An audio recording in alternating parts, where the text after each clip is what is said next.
Real people, real stories, and real challenges that break the status quo. I'm your host, Živile, and welcome to Perception Paradox.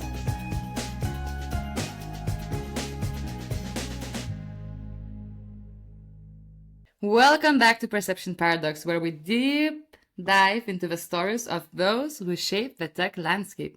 I'm your host, Živile, and today we are having a very special guest, long-planned episode. He is a journalist, an entrepreneur, a thought leader in the tech ecosystem across Europe and also outside Europe. He is also deeply in love with his family, technology, traveling, and Belgian beer. So I would like to welcome to Perception Paradox, Robin Wauters! Cheers to that! Cheers! And we are recording it live just before the TechChill, seeing each other after quite some time without any in-person meetings. I think the last time we saw each other in fall, when I was passing in Brussels, yeah. Exactly. So, and we have a beer in our hands, so fair warning to all the listeners out there. It might get a little bit... Funny. How are you, Robin? Welcome to Riga. Thank you for having me finally on your podcast. I think it's great that you're doing this. And yeah, delighted to be back in Riga, of course. Like, I try to come to TechChill every year. It doesn't always work out, but this year it did. So super happy to be here. I'm so glad that actually it's happening. So how does it feel to be on the other side right now? Because you're always that guy who interviews everyone, talks about the news, asks questions.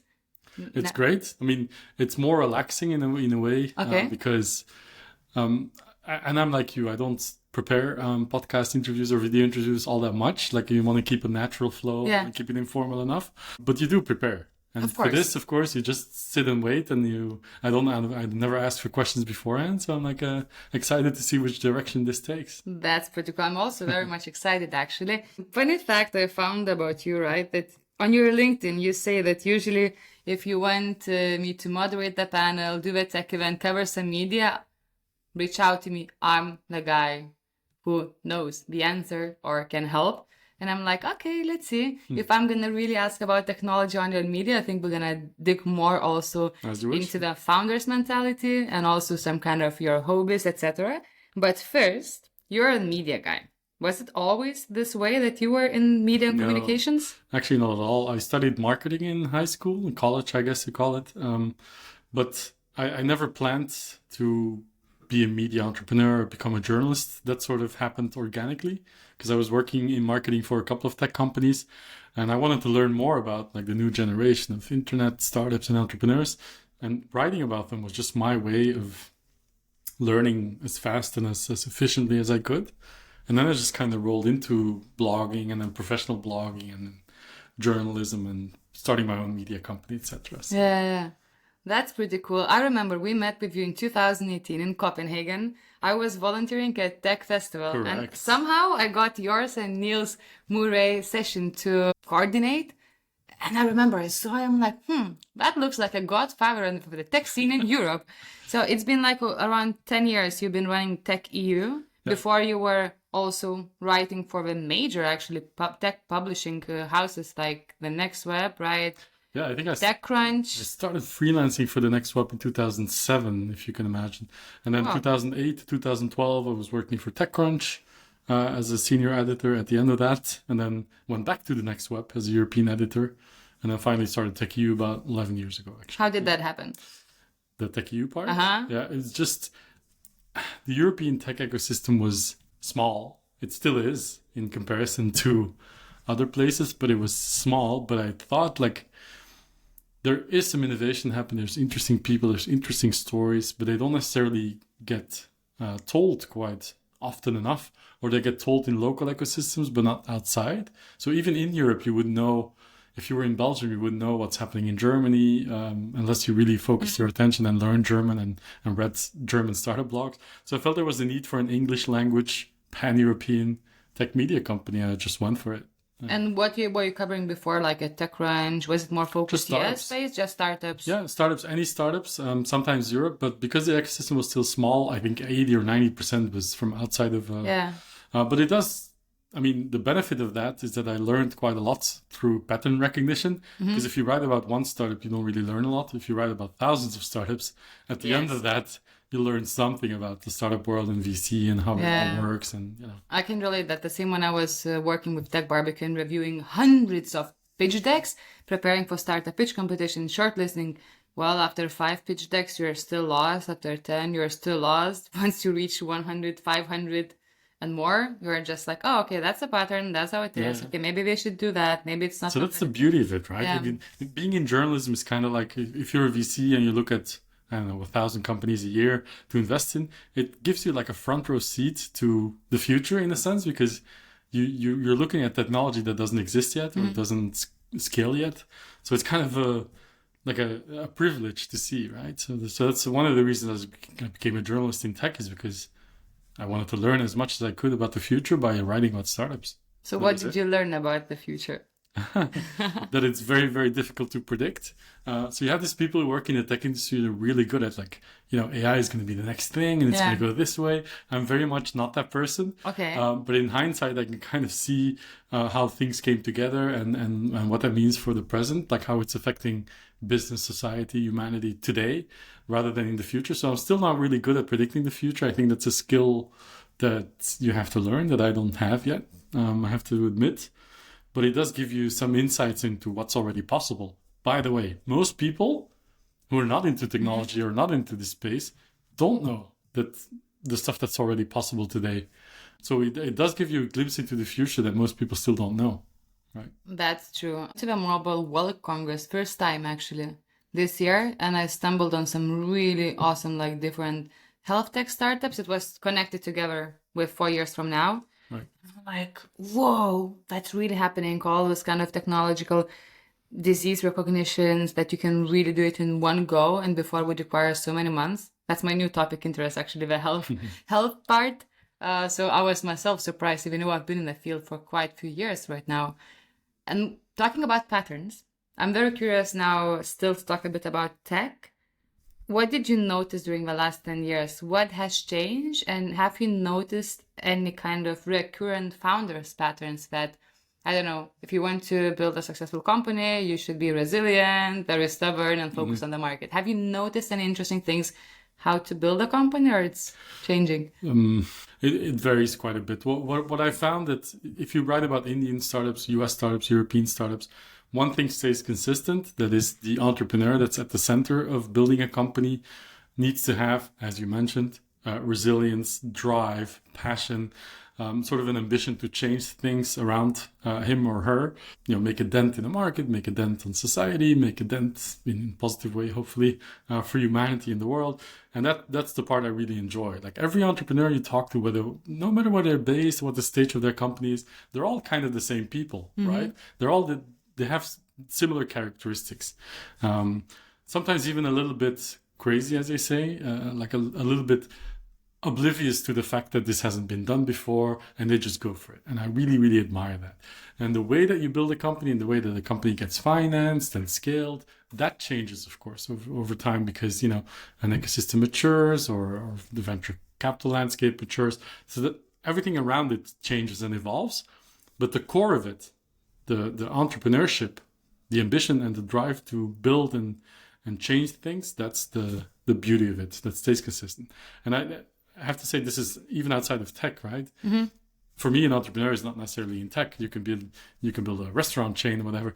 But the drive that these people have to build something that didn't exist before is something I still admire to this day. To solve some big problem and drive, the light you can see in the eyes. Exactly. I think actually that's very interesting.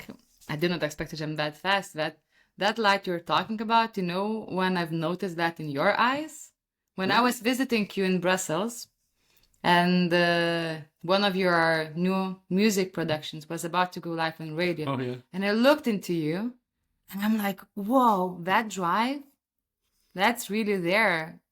What's the role of music and this production thing that just got back to your life? Yeah, it's funny that you jumped to that, but I know I did not expect, but it just. So I grew up in Belgium I was a teenager in the 90s when the club scene was really big. So you had this in Brussels, right? In Belgium in general, yeah, and then also Germany and UK, of course. But you had this big electronic dance music, as it's called now, EDM. But back then we just categorized it like house and trance and techno, and I was really into it. And I started making my own music and producing a little bit as good as I could at the time with the tools and the resources and the material that was available in the 90s. And then I didn't do it for almost 20 years, right? Because you start working and then, you get married, you have kids, and you have you develop your career. And then during Corona, and I think realistically, it's been only 12 months that I really got back into it. And I took an online course to learn sort of back, to relearn how to make music digitally. And I got back into it. And it's just something that I really enjoy. So after 25 years, I should say, I'm back into electronic dance music production for no reason other than to entertain myself and to... That's epic. Yeah. That has nothing to do with entrepreneurship, but it's a cool hobby. So it's your hobby. Do you play somewhere outside your apartment? And well, if you produce, you don't necessarily play, right? That's more DJs. Yeah. And although those things have kind of... I heard that you've done some gigs somewhere recently, no? Well, I was a DJ at my own after party at the Tech.eu Summit in Brussels last year. Yeah, that's what I heard. Yeah. But that doesn't count. Like, I'm not a good DJ, I think. Okay, so you're a producer, so enjoying this part. I make music. But it's, you have to relearn. Because obviously the software that you can make music with has evolved quite a lot. So you have to relearn and you have to learn all the tricks and all the buttons and the bells and whistles. Which is sort of a humbling experience in a way, because the barrier is also so low. Like, anyone can make music today. Yeah. We all know that. But once you get started, you still have to learn, not just have the idea and the drive, but also learn the tools, right? So it's still... I think it's like in every field, right? Exactly. You can always start and it's good to try, but then if you want to really elevate the game, you need to... And I've never learned music, right? Like, I can't read notes. Like, I don't know how to play any instruments. So it's fully digital, which makes it a little bit less real music, I guess, for a lot of people. But I enjoy it. So That's great. I'm really happy. Going back to this, like you mentioned evolution, you mentioned the change of the software. So obviously the media landscape has changed a lot, and the social media as well. So I have some data actually picked up for you. So I want to check your online presence, of course, because it's always curious to see. On LinkedIn, you have 736K followers. Yeah. On Twitter, it's like 60K something. On X, I'm sorry. It's almost illegal. People are gonna sell their soul for the devil to get as many followers. How did that happen? And does it really make sense to have that many followers? Does the platform really help you to work with that audience, or? No, LinkedIn is kind of I don't know. I used to have 800,000 followers, so it's going down for one. But I don't know where they come from. Like, I think I was featured at some point when I was working for TechCrunch, and then I got a load of followers who don't actually follow me, or bots or whatever it was. It's not like I see a lot of engagement with those people or that I get anything out of it. Like, I always have this, when people realize this, they say, well, if you get €1 for all these followers, you're almost a millionaire. But that's a silly thing to say, because even if I post something, I only 1,000 to 2,000 people see it. So if anything, I'm doing LinkedIn the wrong way. I'm probably doing something wrong. I get a lot more value out of other platforms, like Twitter X is a good example.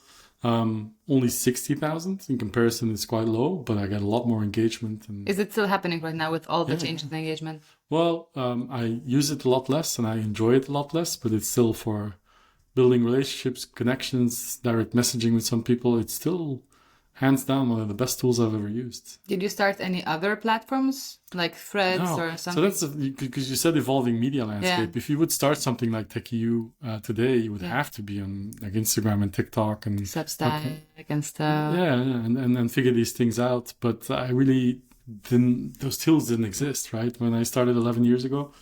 So I don't know if I would be able to sort of make that switch or start from scratch using those platforms, because you have to relearn everything again. And I don't know. Maybe if Tech.eu would be born today, you could build it on your own and use AI and the tools that you have to build an audience. And I would need to build a team or raise funding, which I did. So it would have been a different experience for sure. Was it difficult to start the pan-European media company?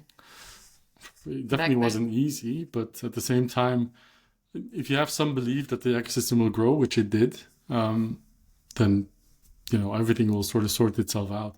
And it's not like we raised huge amounts of funding or hired a lot of people. It was more an SME than a startup, right? Like it's a very linear growth. And then recently, like a couple of years back, there was an acquisition happening. Yeah. So we got acquired by a Turkish media and events company called Webrazi. Yeah, they wanted to break into Europe, so buying us was a shortcut for them. And it also enabled us to build large events, which they have the skills for and the experience. So we did TechChill Summit in Brussels too. Mm-hmm. I remember, I've been there in that first one. I know. Yeah. And then we're moving it to London next month. So Okay. May, 16th. Okay. Events. Okay, so you're already jumping into another section I wanted to talk about.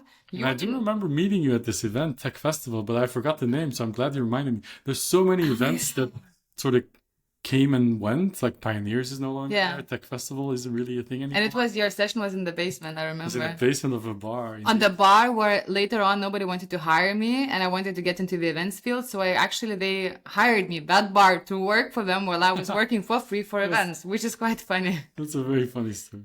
But I'm just saying, like, you meet randomly people like you at these tech events and then side events that you end up just knowing the rest of your career or even building stuff or doing stuff like this, like recording a podcast. So imagine that we didn't do a side event there, or we did in a different place, then we might have never met. And the same goes for every single person I've met over the last 20 years of my career. It sort of happened randomly and organically. Mm-hmm. And if you look back, it sounds like a lot, like you build a following online and you have a big network. But at the time itself, it doesn't feel that way. It just feels like you're doing something that everybody else is doing. But if you do it long enough and you're consistent, and you keep going to these events, and keep being interested and curious, then I like what you're saying, interest and curiosity. I think it's... Curiosity. We're in Riga now, right? Yeah. So there used to be this event called Digital Freedom Festival. Oh, I remember, yes. And they used to have, they had like a poster to announce the conference, which simply said, curiosity is what got us on the moon, with like a picture of a moon. And I liked that poster so much that I had it ordered, and it's in one of my kids' bedrooms.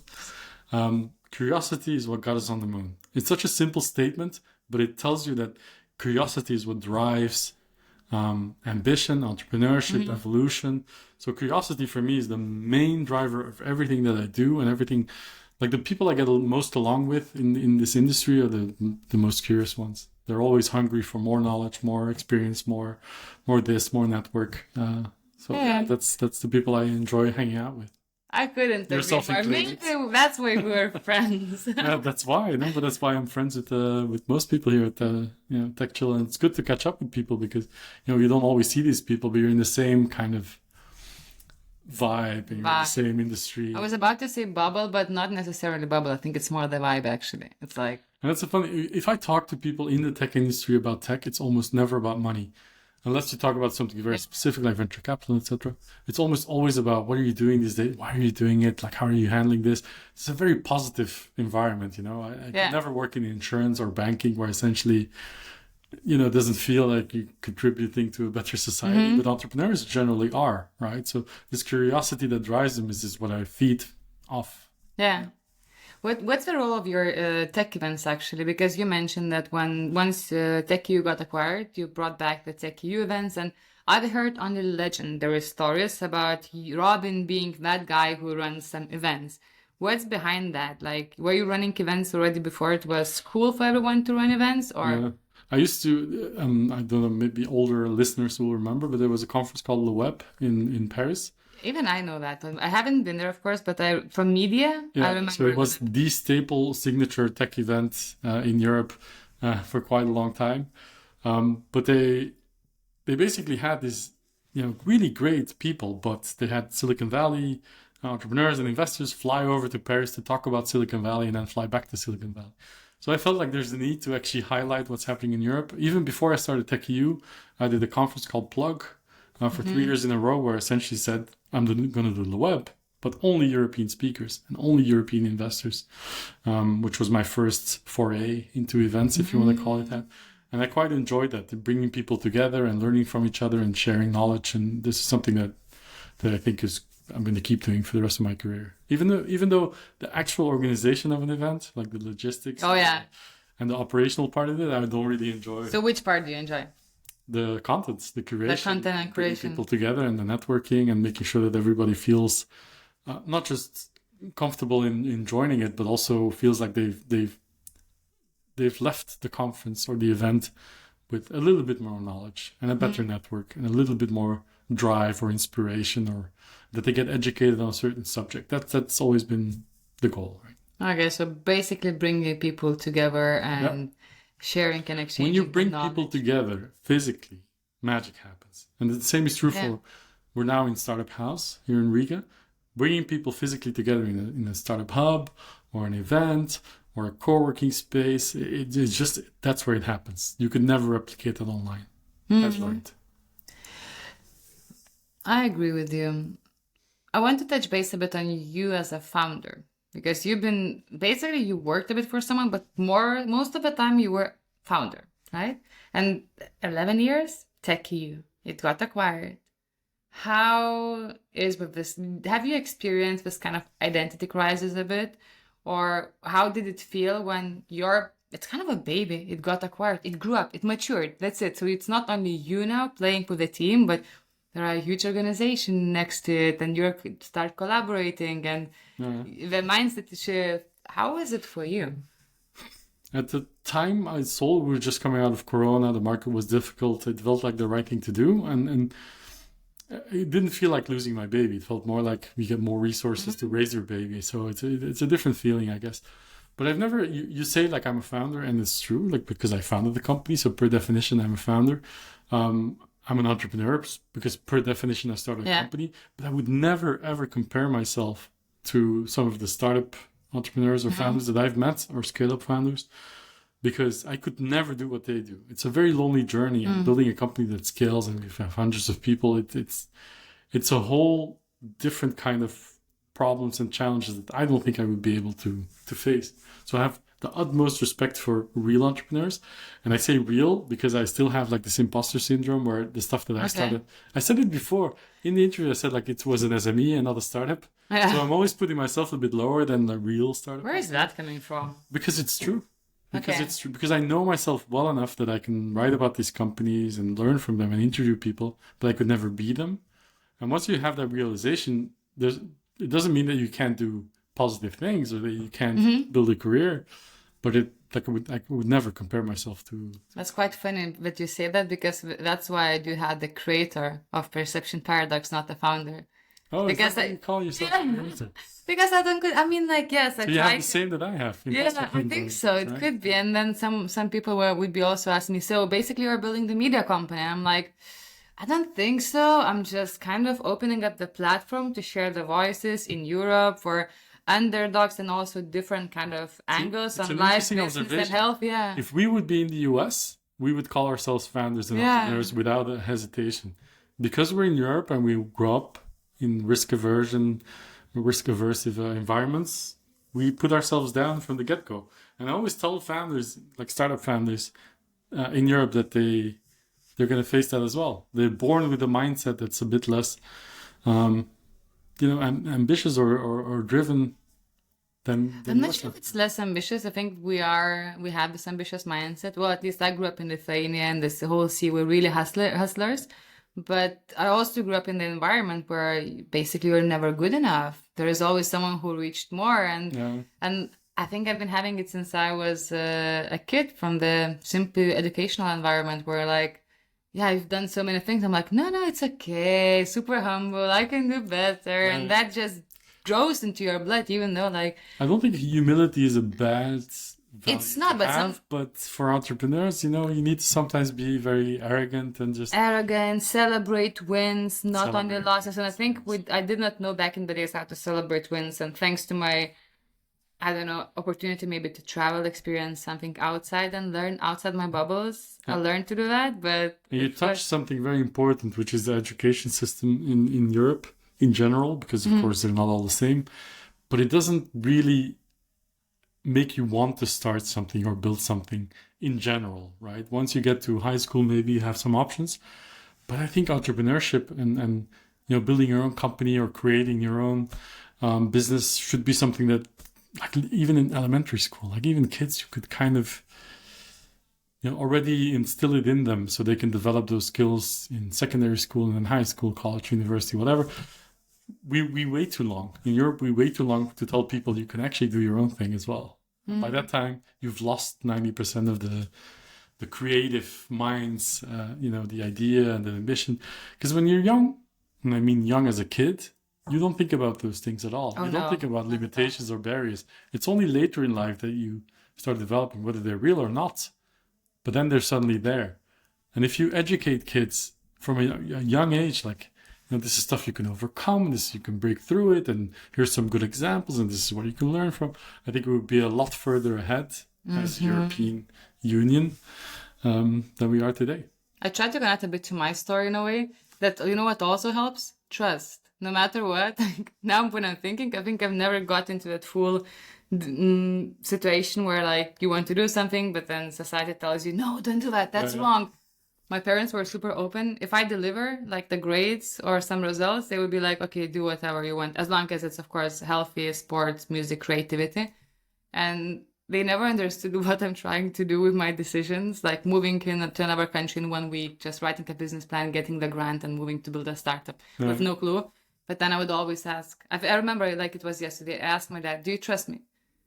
And my dad, he's confused. I just called my dad and telling, Dad, I'm moving to Vienna. I was like, what? When? Next week. What? I was like, yeah, it's cheaper. I have tickets to Strasbourg, so I'm going to go straight to Vienna. I was like, what?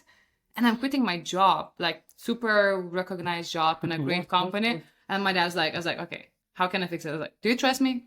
And he's like, yeah, okay, cool. That's what I need. And they actually never questioned me, and they just trusted all of the stupid decisions. And that gave me, that's all you need. It's a big privilege. I think I'm very fortunate about that. Yeah.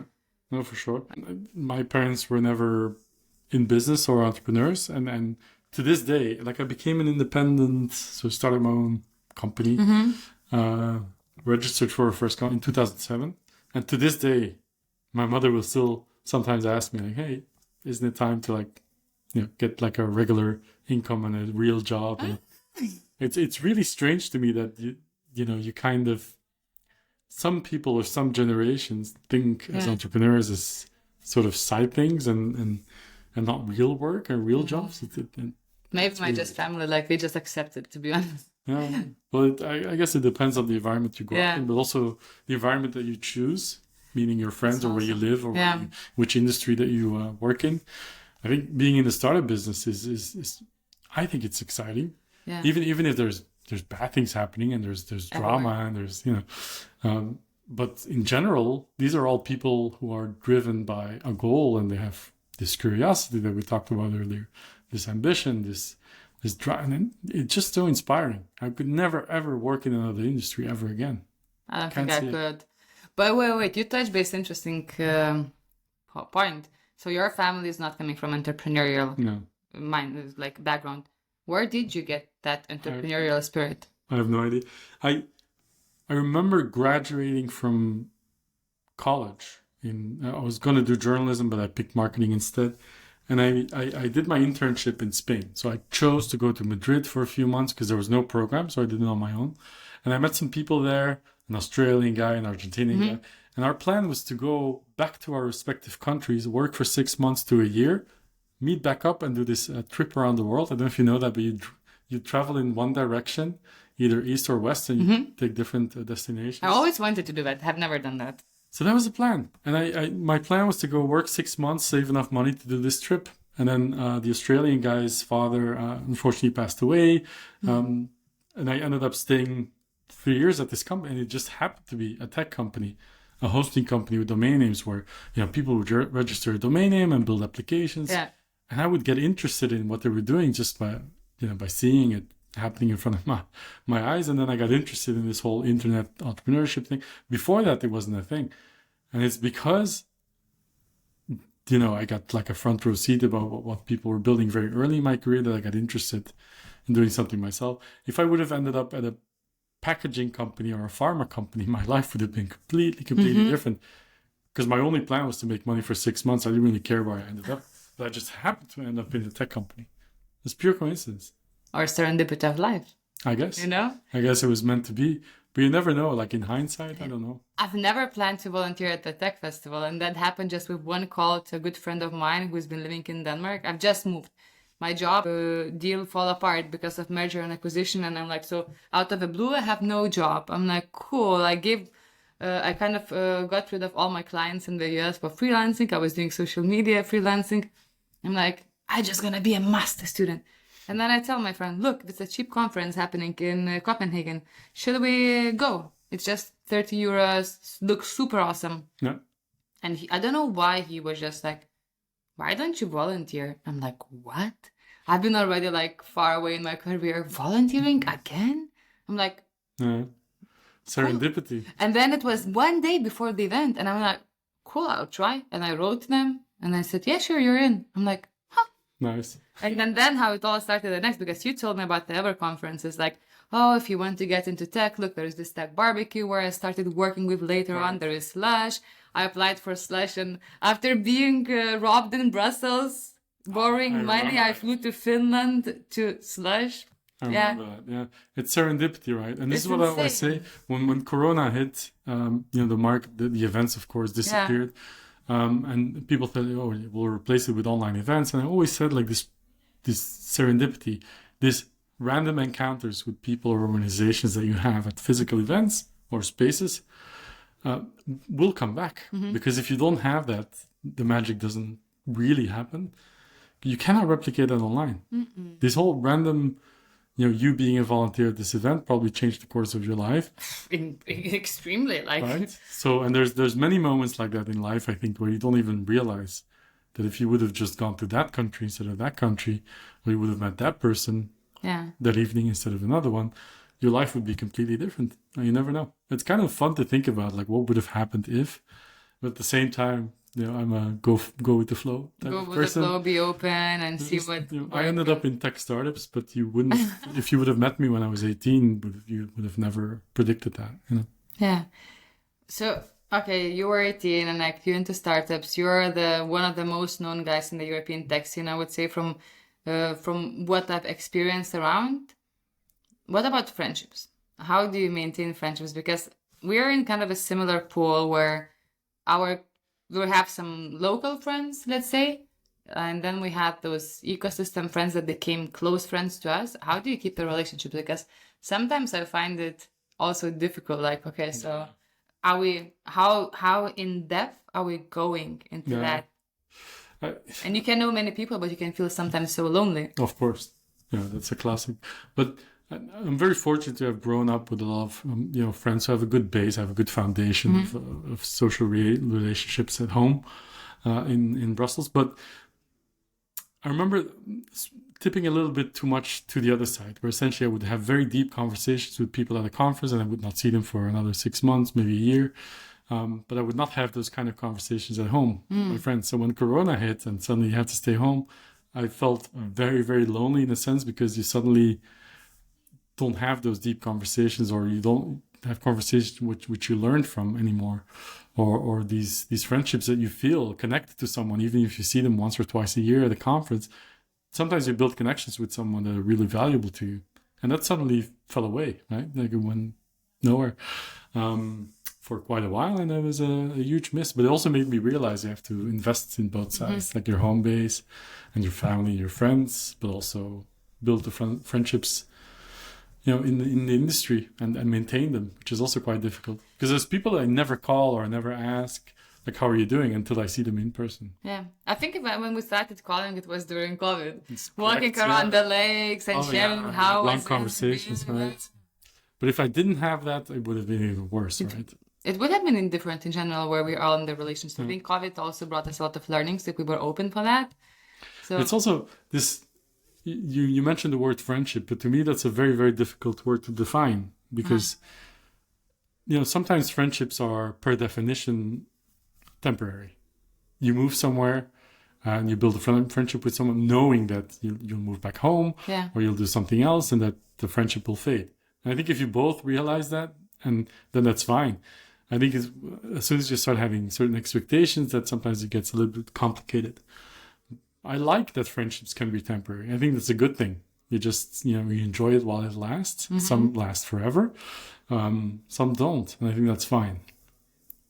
What does still fascinate you about the tech scene? Why are you still here now? Why are you at TechChill, for example? It's been so many years. You were traveling. Later on, you kind of started shortlisting the conference where you're going to be part of, where you're not going to be part of, focus on the family. Why are you still going so many years? Yeah, why do I go to conferences at all? It's never to sit through sessions or be in the audience as an attendee.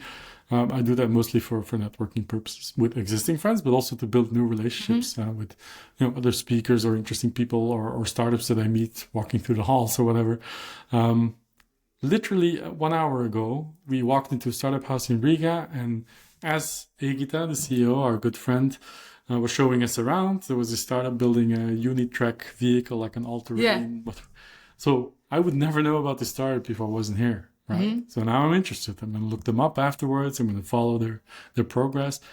That's why I'm here. That's why. Amazing. So since I have a media guy, an experienced media guy here with me, no pressure. Let's go back to the startup scene a bit. What are the major mistakes founders do when it comes to PR, or maybe misconceptions? Because sometimes, we've just found this small product feature. We have to get the press release out. Yeah. What is it all about? How media can help startups? Because it's a very generic question, but like working with many founders, I always find it. I do workshops about this, so I know. Yeah. The problem is that I can talk about this for another 2 hours, right? And just so happens that early this week in Brussels, I gave a workshop to a couple of startups on how to do PR, so it's very fresh in my memory. Okay. What I always say, and this is the one I always start with when I do this kind of thing, is if you build something amazing, then that's a value on its own. That's what you should do it for, right? Not to get press, not to get fame, not to get money, because you want to build something, you want to make a difference, you want to develop something or create something that didn't exist before. That should be your driver. You should focus on serving your customers and make sure that they're happy and that you can build and scale. Press, PR, media coverage comes later. But if you build something amazing, that's going to happen anyway, right? Yeah. But it's not always easy to sort of learn how to deal with media. And so there are tips and tricks and advice that I can give or other people can give to make it easier, but there's no silver bullet. Like there's nothing that you can suddenly do that changes everything. There's just stuff that you need to learn. Do your homework, learn the journalists that write about your business or your category, your sector, learn the publications, learn their audience, learn how to tell your story. So weave a narrative, make sure that you understand very well how do you fit into competitive landscape, big picture, how what you're doing makes a difference for anyone.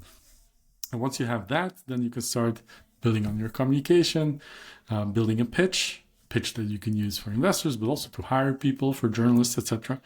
Once you have that, you've already made 90% of the progress that some founders never make. Oh, yeah. So if you do your homework properly in preparation for eventually getting press coverage, then you're already ahead of most people. So. Very well put, because I find it like sometimes sometimes founders, like, yes, even not all of them do the job for homework for the venture capital, but never consider the tech. Yeah. It's all a cycle, the media, the venture capitalists, all the different corporate partnerships, and it helps a lot. Press coverage is not going to help you land that client or that funding round. It might, but it's in general. But it's a long-term play, like it's public relations. You do this for a long term. Yes. So it will help eventually, but you need to start now. Another mistake that I see is like technical founders building a product in their basement or their garage. Without anything outside. And just not looking outside. Like for 3 years, they're building something and then now we're ready to go out in the open and go to the market and get some press. It doesn't really happen that way. You have to do that while you're building. That's why I'm so curious about underdogs sometimes, right? Because they get a bit too stuck. So kind of what are the ideas and directions that they want to create that platform where they can share and they can do it? Okay, couple more questions for you so we can refill the drinks. One of them would be, what makes you happy? I mean, I'm obviously going to say spending time with my family and close friends.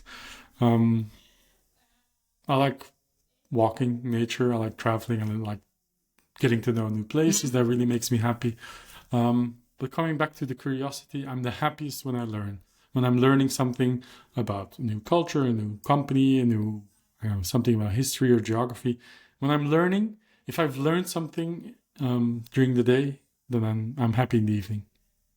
So what would be the So I'm last easy. thing you learn? Okay, you're easy. So what is there anything you're learning now particularly? Music. Oh gosh, now you're putting me on the spot. Oops. No, I want to go back into reading books because I've been spending way too much time like watching Netflix. I have some good recommendations for you. Great. And Cool. if anyone's listening, send me book recommendations because I really want to get into it. Again, because I feel like if you read a lot for work, like I do, you're a journalist, you read a lot, then sometimes reading doesn't feel like pleasure or leisure afterwards. So Have you tried audiobooks? No. I mean, I've tried them, but it didn't stick. It doesn't work for me too, to be honest. I need to have a paper book. Kindle, okay, I can do when I travel, but I need a paper book. It just the feel, this kind of whole emotion. I've tried. I don't know. I'm not a big podcast listener either, so I think it's just Cool. Maybe you're gonna listen to this one to see how well did you do. this one I'm gonna listen to for sure. And I've listened to previous episodes with Anna. Anna Maria. So she was great. She is incredible. I've just visited her in Barcelona on the way to nice. Latvia. No, she's amazing. doing good. No, I really enjoyed that, and you have also a good style of making people feel comfortable, and Cool. because sometimes you listen to podcast interviews and they're very scripted or Yeah. they feel very stale. You do a very good job. So Thank you. I'm I learning. know you're just getting started. I'm but, learning from the best. Okay, so one more question. Usually I ask that for all the guests. So I think I want this You should platform. actually, sorry to interrupt. Yeah. You should actually ask people like what makes you unhappy. Not What that I- makes you happy? Actually, Anna Maria is texting me right now. Oh, good coincidence. Send her a book, the one I want to recommend to you, which There is you go. Shantaram. It's all coming together. Oh my! Shantara, my friend. Have you read it? Have you read I've the read- second part? And I've actually been to India, and Yeah. I was in Mumbai on my own, so I visited a lot of the places from the book. And there's an Apple TV show about it. I watched the first episode, and it completely It's different. didn't work for me. I liked actually the series, the very handsome actors acting there. So Fair enough. which is But good. yeah, no, I don't know why, but it just didn't stick. So, Did you read Shantaram before going to India or after? yeah, no, I read it before. The So- reason that I read it is because I knew I was going to India. And how was it for you when you went to Mumbai? And I was a bit magical because you go to Leopold, so you go to this Yeah. mosque in the sea. I don't remember the name of, but yeah, you kind of feel that you're in the book or in the environment that the book takes place in the 80s, of course. But yeah, it was great. Goa. Did you reach Goa? Yeah, of course. Went to Goa as well. Yeah. So imagine that I went now to India. I landed in Mumbai and I was driving motorbike to Goa, right? But having That's tried, kind of crazy though. well, I agree. Now after I tried this and driving motorbike, Royal Enfield, by the way, in Mumbai is something I think even it's worse different. than in Vietnam. It's very difficult and very different. But me, without being aware properly of Shantaram's story, I had it on my list. I've never read it, and just somehow life brought me to the to the gates, to Leopold's and everything. I sent a picture to my mom. Oh, mom, look, I'm here now.